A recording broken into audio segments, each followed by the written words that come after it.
Hello बच्चों, let's read the question. Question says two rectangular blocks having identical dimensions can be arranged either in configuration 1 or in configuration 2 as shown in figure.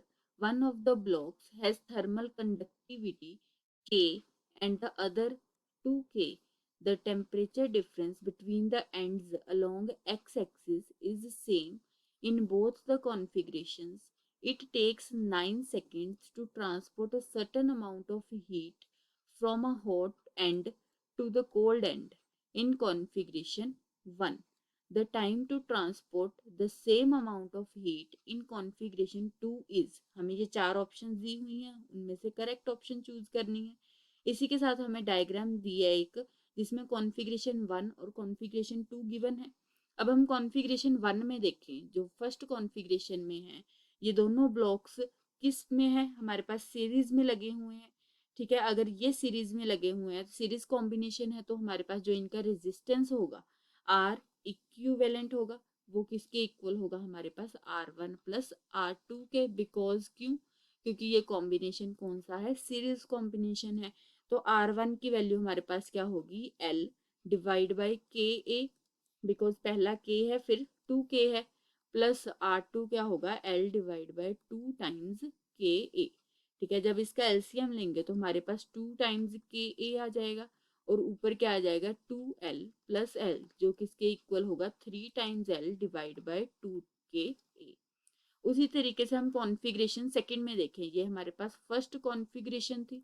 ठीक है, अब हम किस में देखते हैं, सेकंड कॉन्फ़िगरेशन में। तो सेकंड कॉन्फ़िगरेशन में हमारे पास जो ब्लॉक्स हैं वो कैसे लगे हैं, पैरेलल में लगे हैं।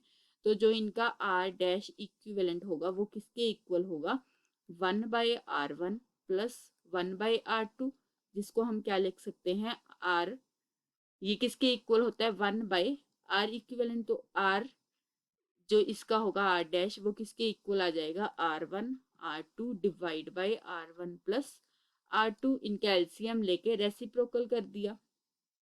तो अब हम देखें, जब इसमें R1 और R2 की वैल्यू पुट करेंगे, दोनों वैल्यू पुट करने के बाद हमारे पास ये क्या बन जाएगा, L divide by K A multiply by L divide by 2 times K A. ठीक है, डिवाइड में सेम क्या आ जाएगा हमारे पास, L डिवाइड बाई के ए, और यहाँ पे plus L divide by 2 times K ए। जब इसको सॉल्व कर देंगे, ये हमारे पास क्या बन जाएगा, L divide by 3 times K A. ठीक है, तो ये हमारे पास सेकेंड कॉन्फ़िगरेशन के लिए आ गई, और ये फर्स्ट के लिए आ गई। इसको हम क्या लिख सकते हैं, आर फर्स्ट, और इसको हम क्या लिख सकते हैं, आर सेकेंड। इन दोनों की वैल्यूज मिल गई। अब उन्होंने बोला क्या है हमें, कि जो हीट है दोनों में से, hot end to cold end, ठीक है, वो फर्स्ट कॉन्फ़िगरेशन में 9 सेकेंड्स ले रही हैं, और हमने सेकेंड में बतानी है। तो हमारे पास जो T1 ओवर T2 रेशियो ले लेंगे, वो किसके इक्वल होगी, R1 डिवाइड बाई R2। ठीक है, तो देखिए हमारे पास T1 की वैल्यू गिवन है 9 सेकेंड्स, डिवाइड बाई T2 हमने निकालना है। R1 हमारे पास कितना आया था, 3/2 L डिवाइड बाई के ए, और R2 कितना आया था, L divide by 3 times K A. L के साथ L कैंसिल, के ए के साथ के ए कैंसिल हो जाएगा। ठीक है, जब इसको सॉल्व करेंगे तो ये हमारे पास किसके इक्वल आ जाएगा, 3 ऊपर चला जाएगा, 3 3 9, तो 9 divide by T2 is equal to 9 divide by 2 आ जाएगा। अब इसका अगर 9 से 9 कट हो गया, तो हमारे पास जो T2 की वैल्यू आ गई वो कितनी आ गई, 2 सेकेंड्स आ गई।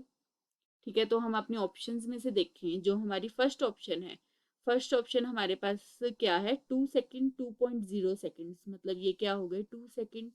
इसलिए हमारी जो फर्स्ट ऑप्शन है वो क्या हो गई, करेक्ट ऑप्शन। Thank you.